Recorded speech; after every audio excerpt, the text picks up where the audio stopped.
Halo, bismillahirrahmanirrahim. Assalamualaikum warahmatullahi wabarakatuh. Selamat datang di salah satu program kami, Ihsaniyat Education Center, di mana kami sharing-sharing beberapa konten-konten knowledge atau kelas-kelas praktikal dalam bisnis, dalam programming, ataupun juga dengan finance dan akuntansi. Pada kesempatan ini kami akan menyampaikan topik yang sangat menarik, yaitu salesmanship atau sales skill, keterampilan penjualan. Insya Allah tema ini akan kita sampaikan dalam beberapa bagian-bagian, dan untuk bagian pembuka ini kita akan melihat secara global, secara garis besar, apa sih sales itu, apa sih sales cycle atau siklus penjualan itu, bagaimana, kenapa sales cycle itu penting, kemudian bagaimana kita mengimplementasikan dalam praktek penjualan dalam masa yang sekarang sudah sangat dinamis, sangat maju, dengan media-media juga yang sangat maju, yang saat ini sangat berbeda dengan 10 tahun atau apalagi 20 tahun yang lalu. Kemudian kita akan melihat apakah teori sales cycle ini masih relevan kita gunakan dalam proses penjualan di masa saat ini. Baik, apa itu sales cycle? Sales cycle itu adalah siklus penjualan yang mana sebuah proses penjualan harus melalui tahapan-tahapan cycle atau siklus ini, di mana sales itu akan dimulai dari pengumpulan atau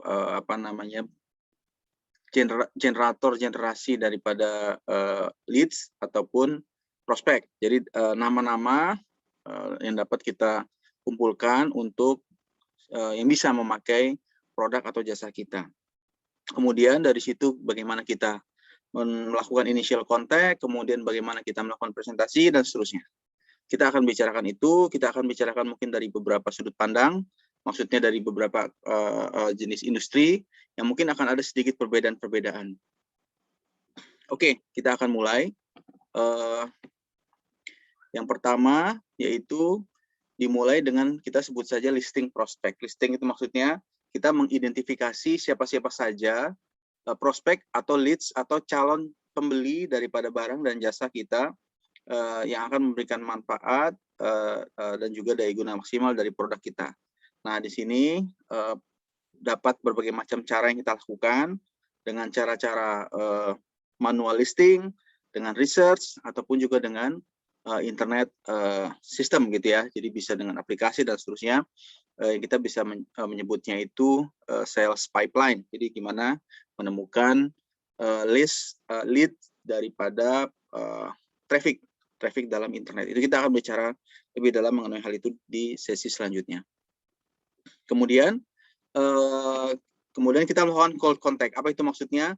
Dari prospek-prospek itu, dari daftar prospek itu kita melakukan cold contact atau initial contacting, initial interaksi inisial pertama gitu ya.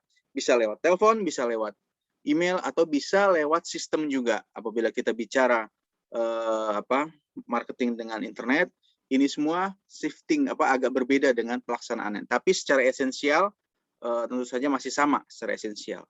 Kemudian di sini kita akan bicara bagaimana melakukan kontak itu, kemudian apa yang dikatakan, apa saja barrier-barriernya, apa aja masalah-masalahnya yang bisa kita temui, apa saja hambatan-hambatan, dan bagaimana kita mengatasi masalah-masalah dalam cold contact ini.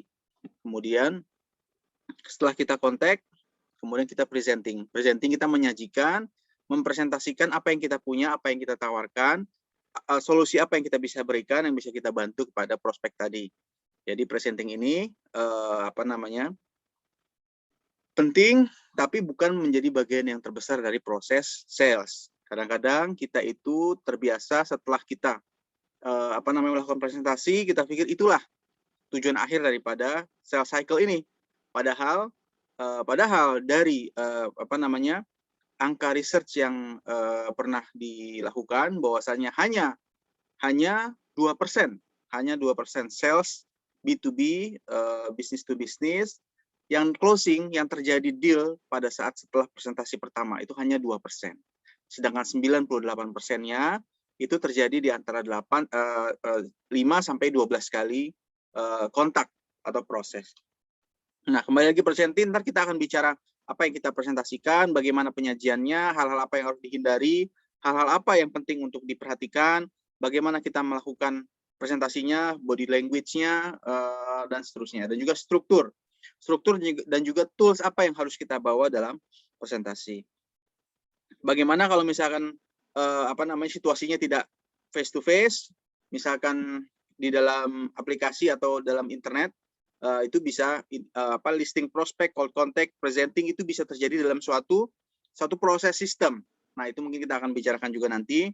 Jadi tanpa adanya kontak manusia, apa yang harus kita perhatikan sehingga bisa terjadi penjualan.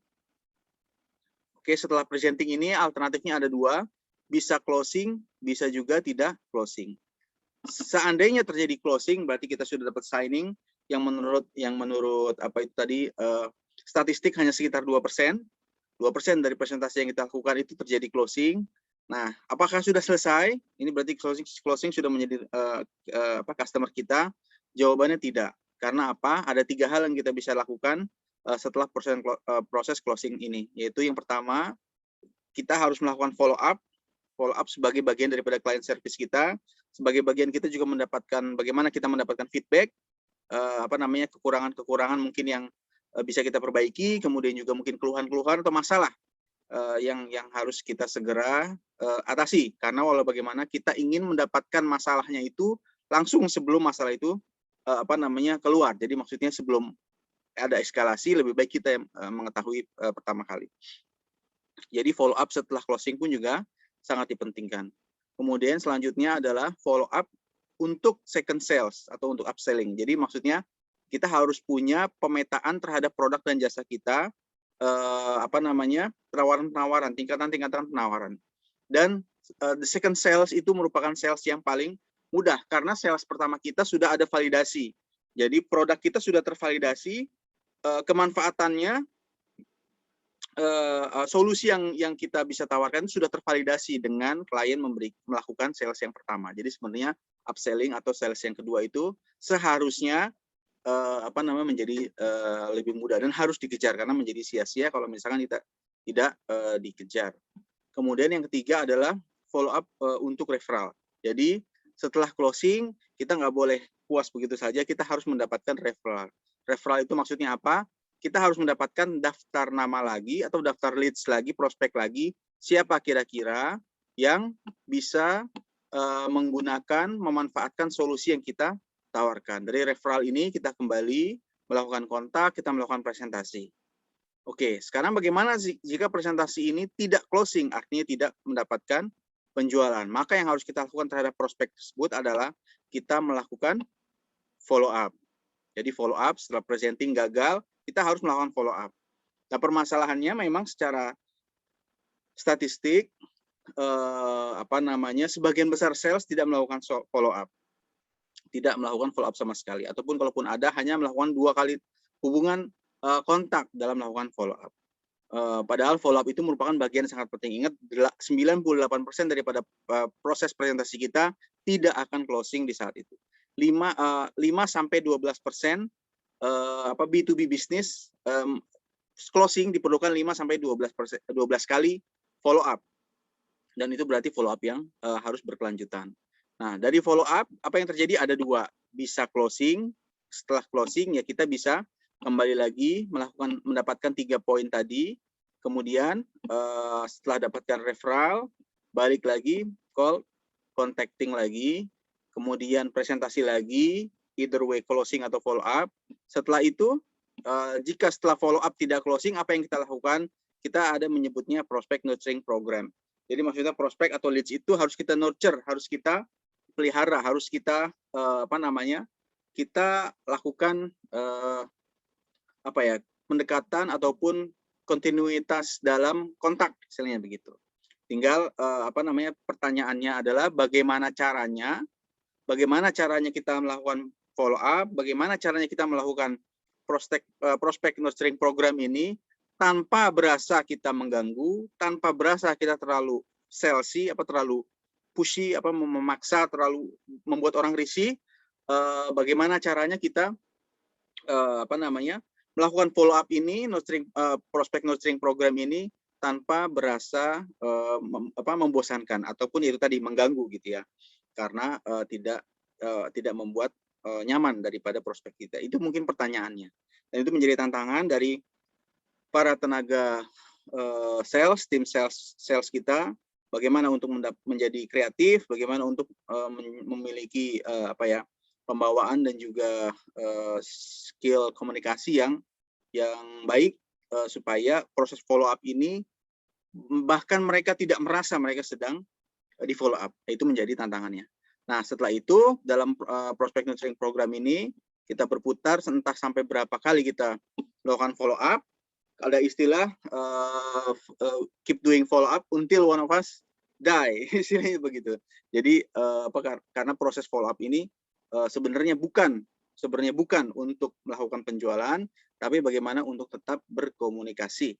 Bagaimana kita membuat diri kita dan juga produk dan jasa kita menjadi yang first in mind. Jadi kita yang diingat, karena kita tahu orang membeli itu kan juga ada saat-saatnya. Mungkin pada saat kita bertemu itu belum saatnya, tapi pas pada saat mereka membutuhkan jasa atau produk yang kita tawarkan, orang pertama yang dia ingat adalah kita, karena tadi adanya interaksi dan juga komunikasi yang kreatif dan kontinu tadi.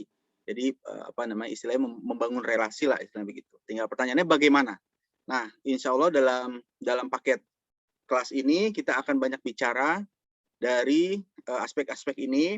Bagaimana kita melakukan listing prospek atau leads gathering, bagaimana caranya, kemudian dari leads, kalau kita sudah dapat mengidentifikasi pasar ya istilahnya gitu, mengidentifikasi prospek kita, akhirnya kita bisa menemukan juga potensi nominal pasar produk kita. Jadi kalau ada pertanyaan, lu punya pasar berapa value-nya?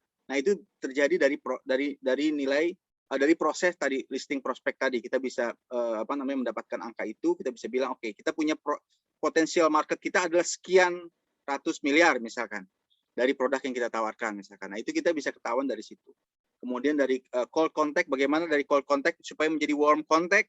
Jadi maksudnya interaksi pertama bagaimana caranya supaya smooth, supaya lancar, supaya juga menghasilkan hasil. Dan tujuan awal daripada call contacting adalah bagaimana supaya bisa bertemu di meeting presentasi. Nah, itu di situ kita akan bicara bagaimana teknik-teknik presentasi, apa-apa saja yang harus dibawa.